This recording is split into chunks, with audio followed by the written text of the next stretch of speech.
Welcome to Bruce Hurwitz Presents Meet the Experts. I'm your host, Bruce Hurwitz of Hurwitz Strategic Staffing. You can find us on the web at hsstaffing.com. I hope you consider us for all your staffing, career counseling, and professional writing needs. Momentarily, I will be joined by Todd Mickelsen.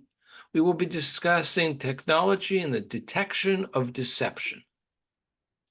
Meet the Experts is sponsored by P&K CPAs. P&K is a full-service accounting firm.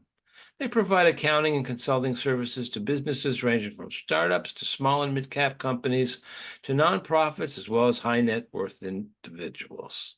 Contact them today for a free consultation at info@pk-cpas.com or call them at 973-882-8810. They will be happy to be of service.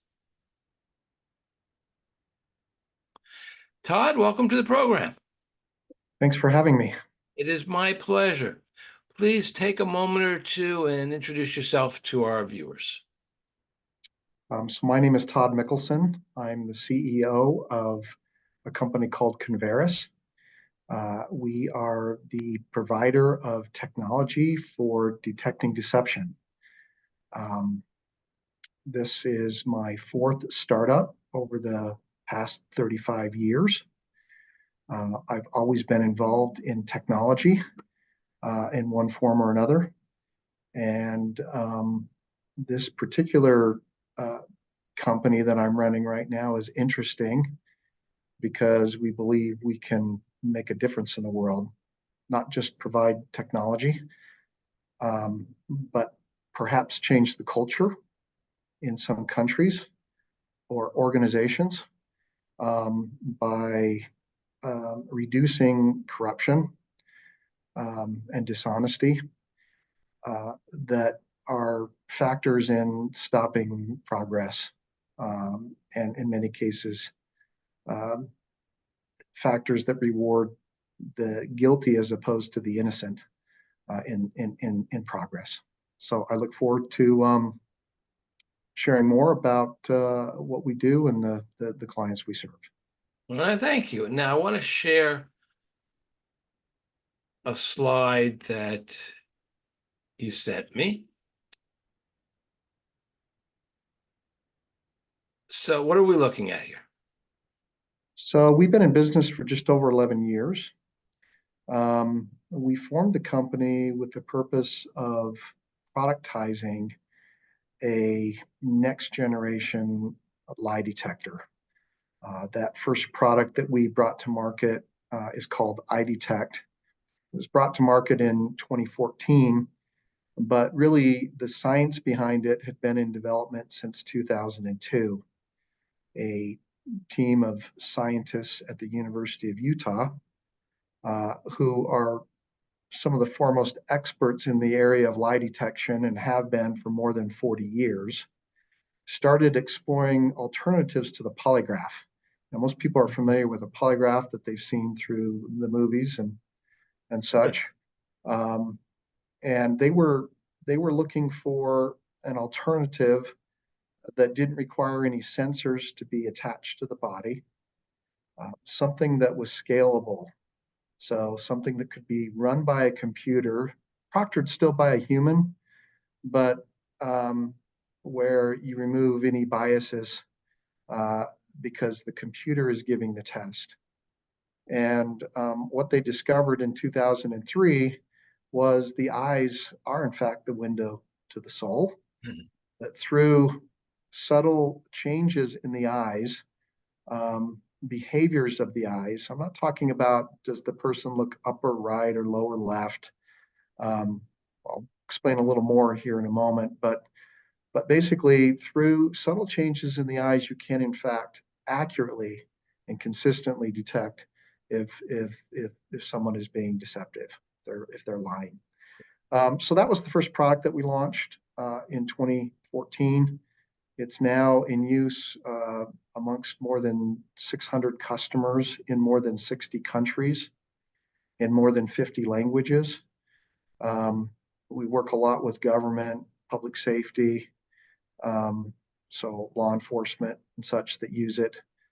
for screening individuals to determine if they perhaps have past behavior that would disqualify them for working in the agency. Also used for investigations, but this was our first product. In 2021, we added a polygraph instrument to it for people who said, well, I like the ocular capability, but we have certain laws and regulations that require that you also capture the traditional polygraph data. And so we added that. It's called EyeDetect Plus. And the most recent product, which is really revolutionary, is our mobile app that shipped in March of last year. It's called Verify.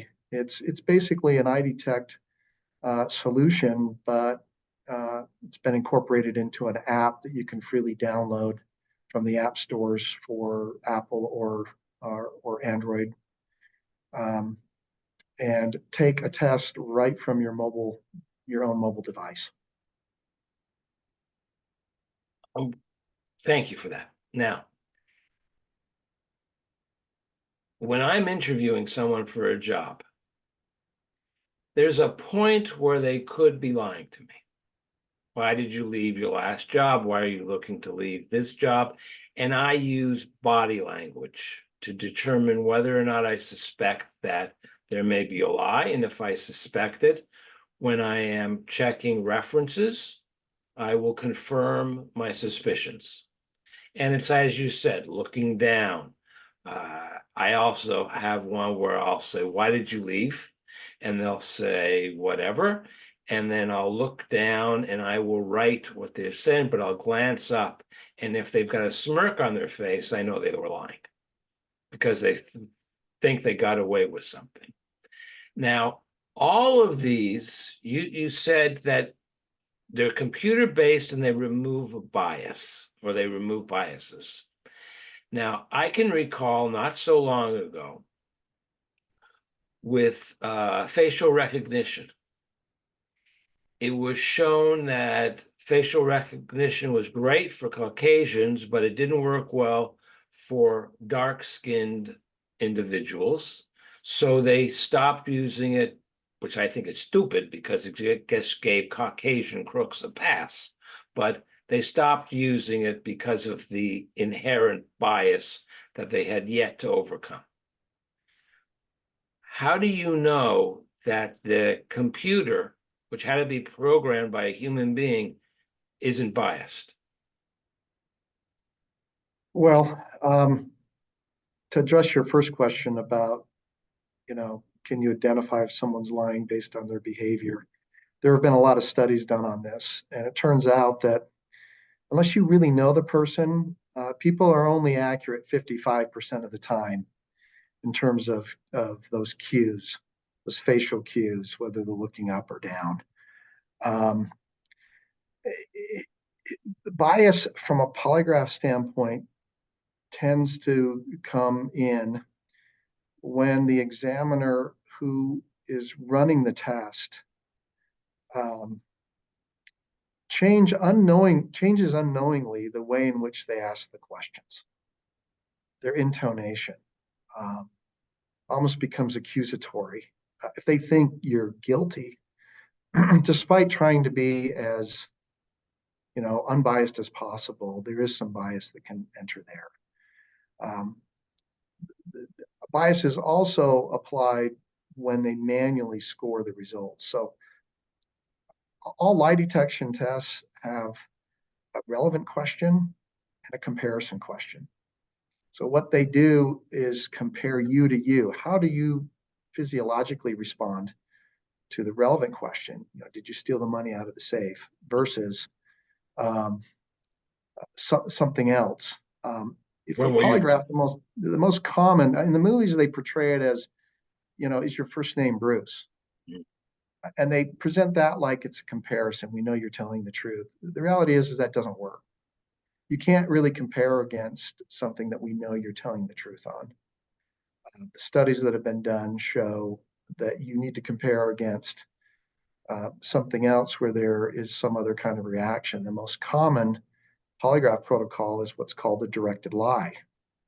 So they tell you that anytime you're asked a question that begins within your entire life, you're required to lie to those questions because we want to know what your body does when you lie. So, Bruce, in your entire life, have you always told the truth? You're required to say, Absolutely. in your entire life, have you ever broken a law, including speeding? No. No. So they're comparing whether you start to sweat, whether you start to, if your blood pressure goes up, if your heart rate goes up, if your respiration changes, um, on the two different types of questions. We have a new revolutionary protocol that we refer to as a relevant comparison-based test. We're comparing, did you take the money from the safe, to another relevant question. Did you take the drugs from the warehouse? So there's two crimes that were committed. One is perhaps a fictitious crime, but it's believable. And we know that you didn't do it, but it's relevant, and we can compare how you react to the two there. Because From there, we don't know that there wasn't a theft of the drugs. That's correct. You're a suspected bank robber. There's been a slew of bank robberies in the area. Were you involved in the one on Center Street, and were you involved in the one on First Street? Reality is there wasn't one on First Street, but you don't know that, and it's believable. In law enforcement, we use a topic that you're likely to not have done, like, are you a domestic or foreign terrorist? Now, you will react to that if you are, and we will know that you're lying on that question, but we might not know if you're lying on, have you used any illegal drugs in the last 3 years? The That's an reality is it doesn't interesting matter. one. I Yeah, want to it doesn't stop you matter. for One's more serious. Go ahead. the terrorist. If you ask me, am I a domestic terrorist? I will say no. If you ask someone who is an eco-terrorist, who believes that they are saving the planet and what they are doing isn't a crime, but it is something positive for the world, they don't consider themselves to be a terrorist. So by their definition, they're not a terrorist. By yours, they are. By mine, they are. By law enforcement, they are. But they don't believe that they're a terrorist. So will they become across as a liar?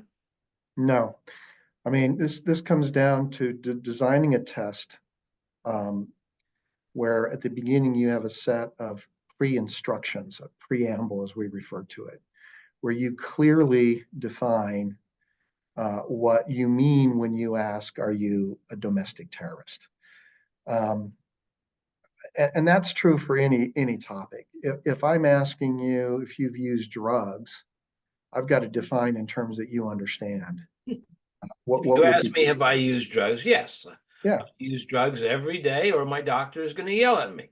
Right.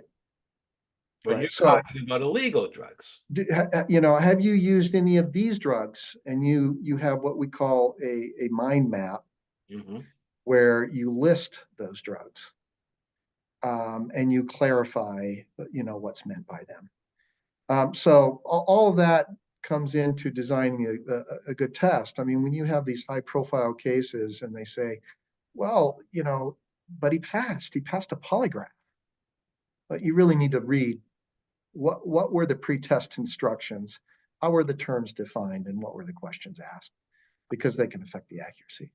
I want to get to the slides you sent me about the eyes, but before that, in order to use your equipment, by definition, the person being interviewed has to know that they're being interviewed. That is correct. So I can't go into a job interview and take my phone and We'll put it in That's front of the person and start asking questions without their permission.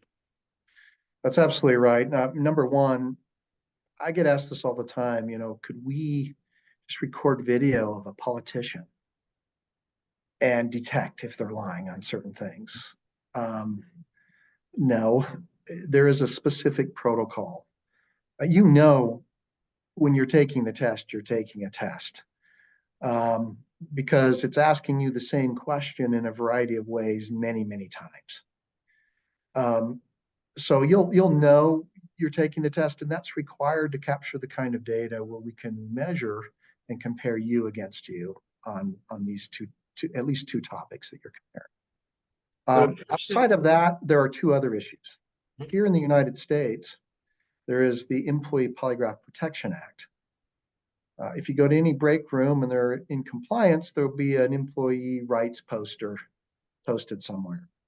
In the upper left-hand corner, you'll see the Employee Polygraph Protection Act.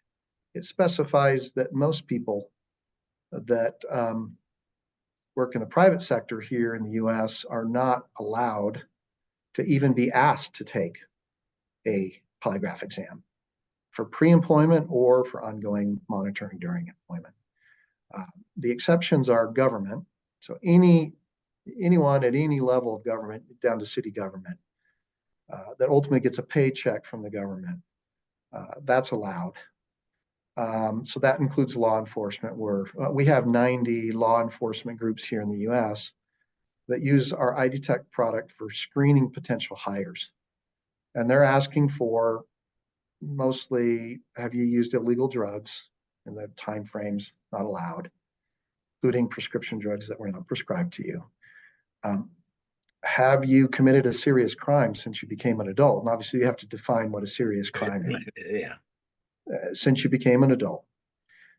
If it is someone who was already in law enforcement and they're transferring, they typically will ask, do you have any unreported work-related discipline?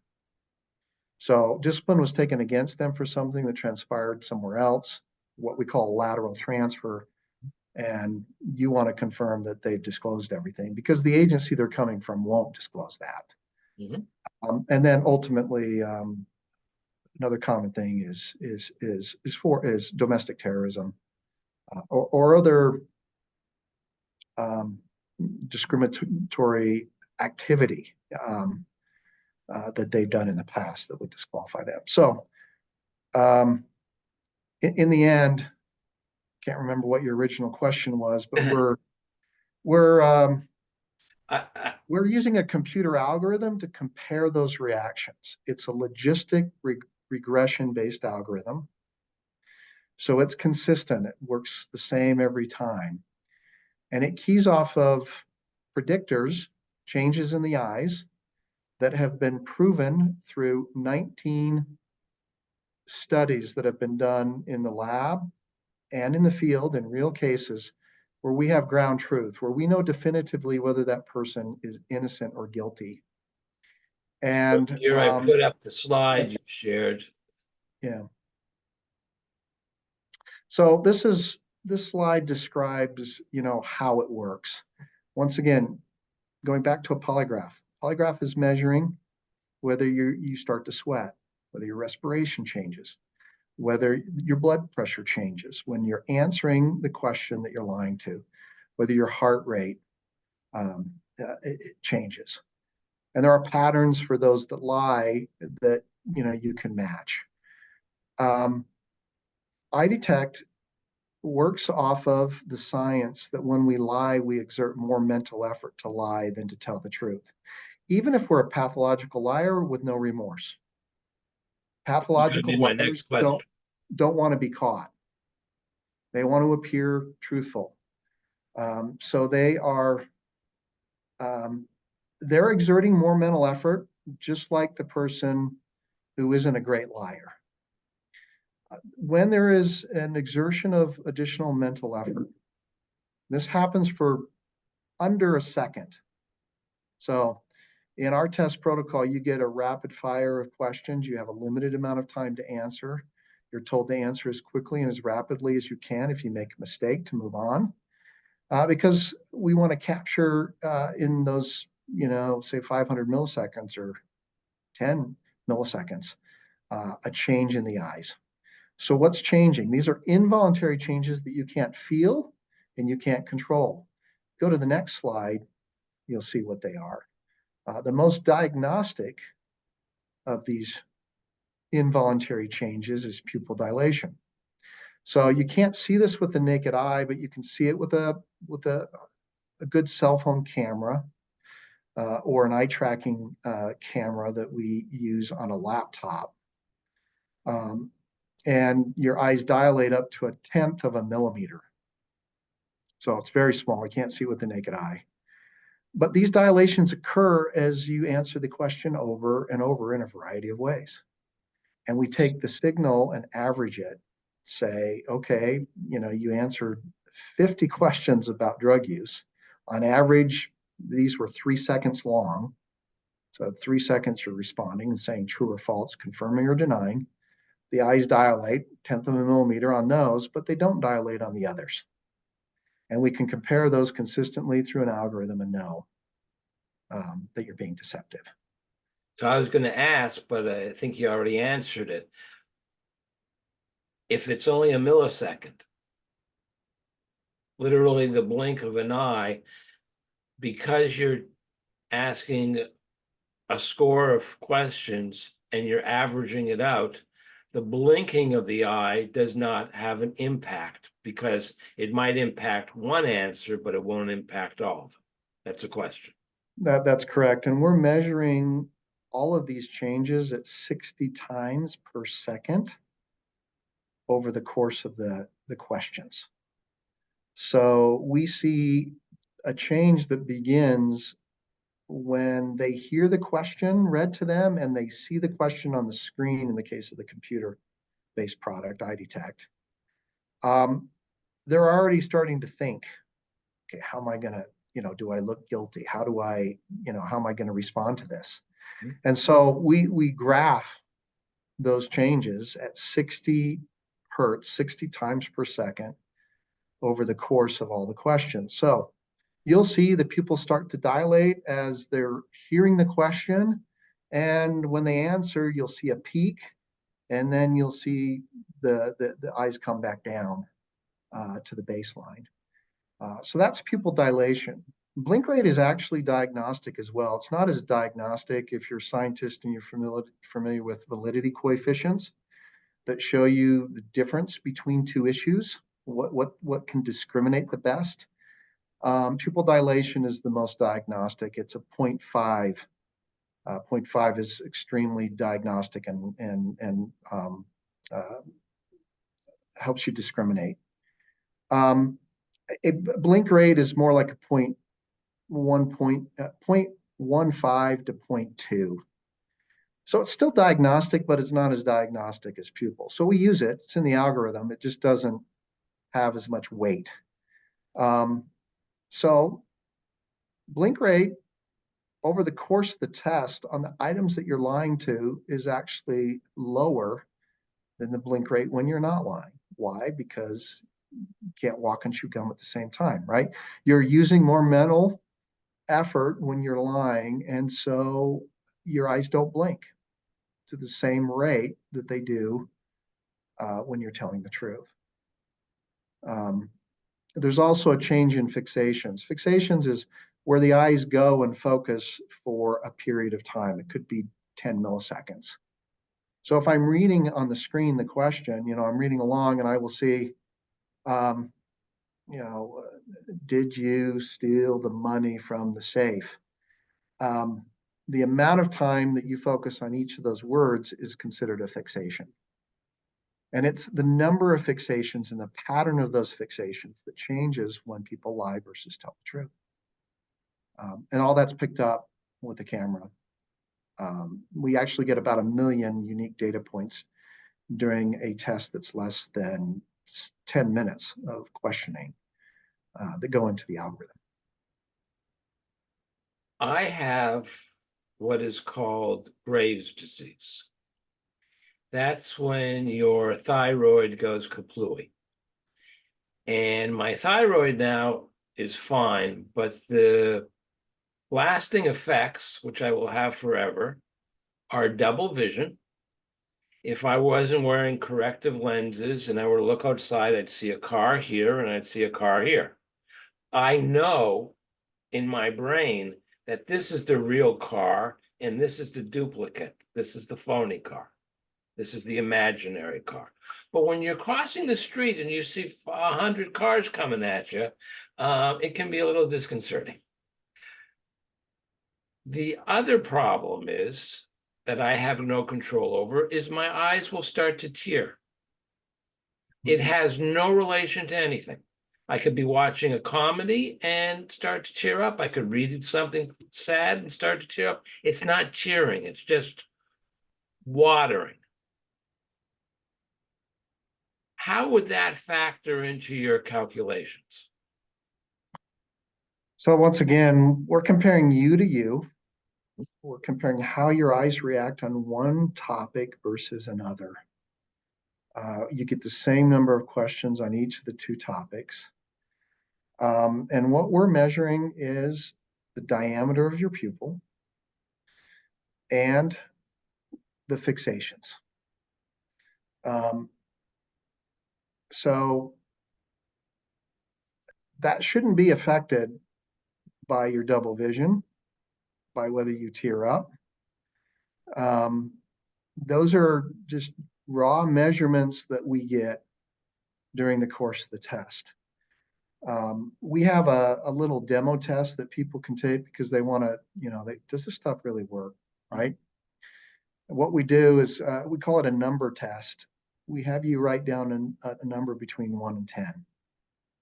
And then we ask you to deliberately lie and say that you didn't write down a number. Now you wrote down one number. Mm-hmm. And we're actually comparing what your eyes do when we ask you about all 10 numbers.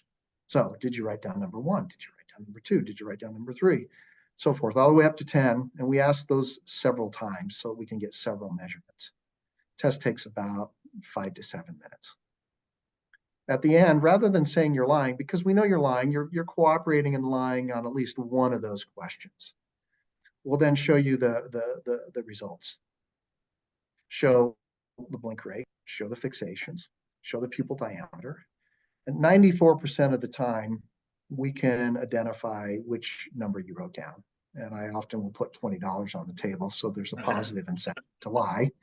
And say if the computer fails to identify which number you wrote down, then you get the $20. I gave that test to a blind person. Oh. You might think, well, they're blind, so they're not looking at the terms, the words that are presented on the screen.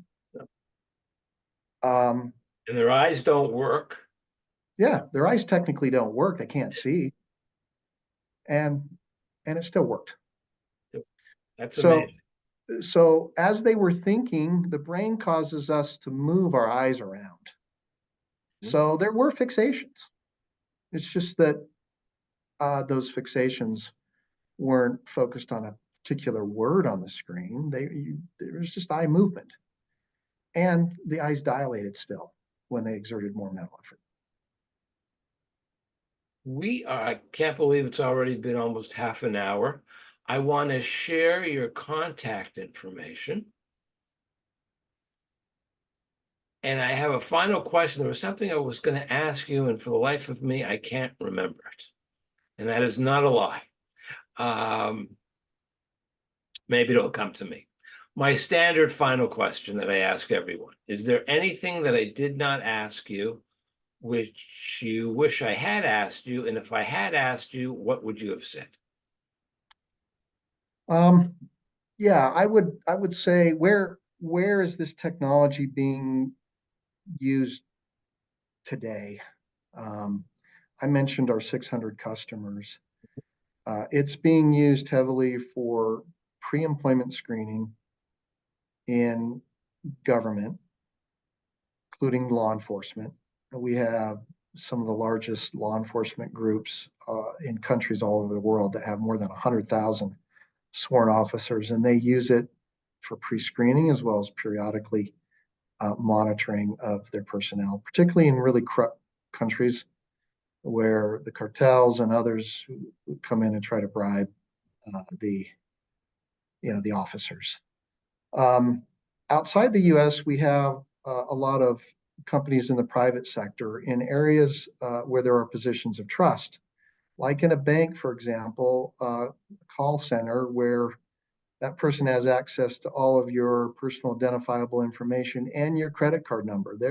They are the person you call when you think your credit card's been hacked. Mm-hmm. They want to periodically vet those people to ensure that they're not using their position.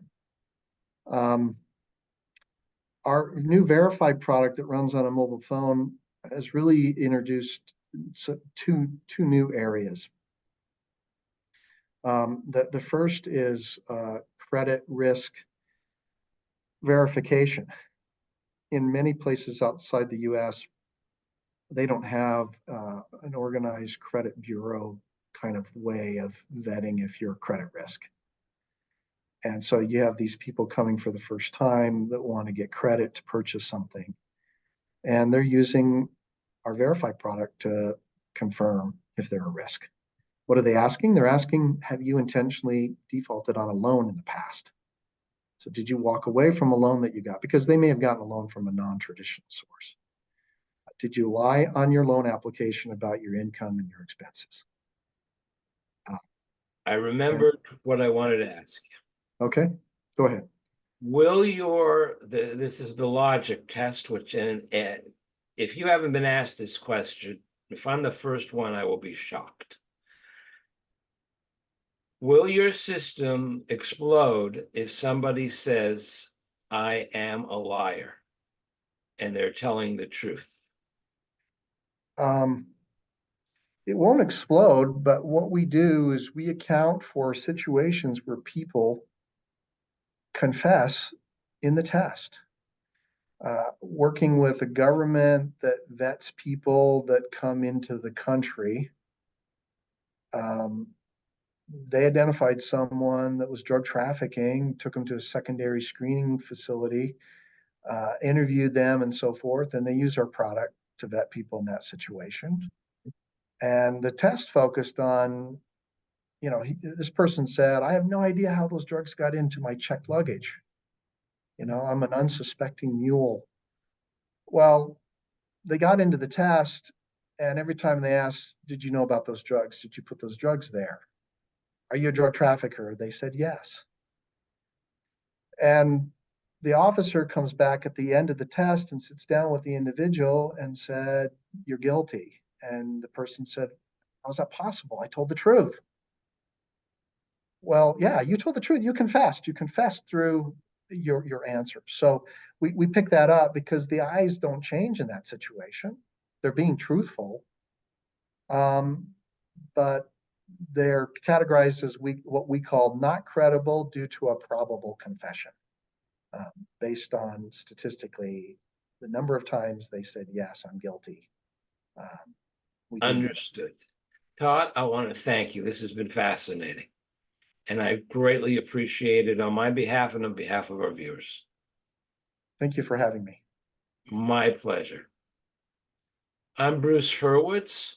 Thank you for watching. And as always, please stay focused on success.